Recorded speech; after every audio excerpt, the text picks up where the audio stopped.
Remue ménage. Remue ménage.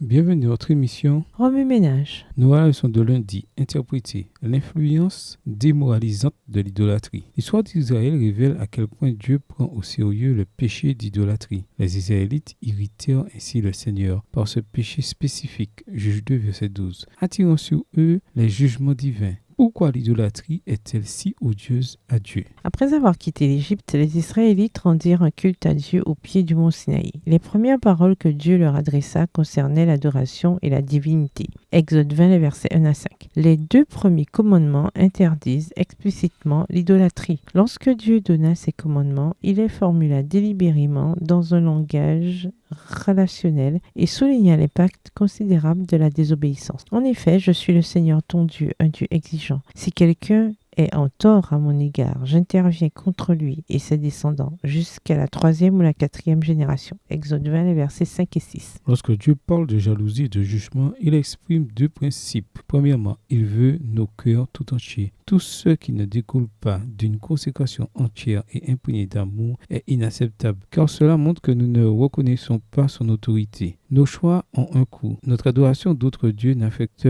que nous, mais aussi nos enfants et nos petits-enfants. Dieu ne dit pas qu'il traquera et détruira arbitrairement quiconque ose le défier, ce n'est pas ce qu'il est. Au contraire, il expose clairement les faits. Si nous choisissons un autre Dieu que lui, ce choix aura des conséquences néfastes sur nos familles pour les générations à venir. Deuxièmement, Dieu méprise la nature dégradante de l'idolâtrie. Il suffit de regarder les exemples des dieux cananéens et du vrai Dieu pour voir la différence frappante et celle spectaculaire entre les deux. Alors que les dieux cananéens exigeaient le sacrifice des enfants de leurs adorateurs, le Dieu de la Bible, lui, a livré son propre fils en sacrifice pour nos péchés. Cela suffit à illustrer la différence fondamentale entre Dieu et les idoles. Dieu est amour, Satan, lui, poussé par l'exaltation de soi et l'orgueil, est la puissance derrière chaque faux Dieu. En explorant pourquoi Dieu déteste l'idolâtrie avec tant de véhémence, il nous faut considérer un autre fait pertinent. Selon la Bible, nous sommes transformés par ce que nous contemplons. 2 Corinthiens 3, le verset 18. Dieu voulait que les Israélites le contemplent continuellement afin de s'imprégner de son caractère d'amour. Au lieu de cela, ils allèrent après les idoles, choisissant d'y assimiler leur caractère.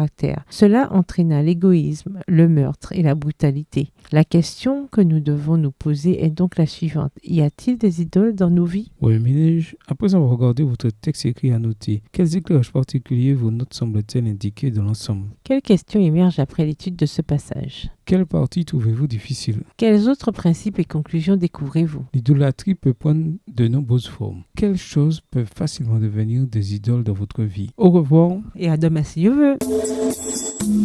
Remue ménage. Remue ménage.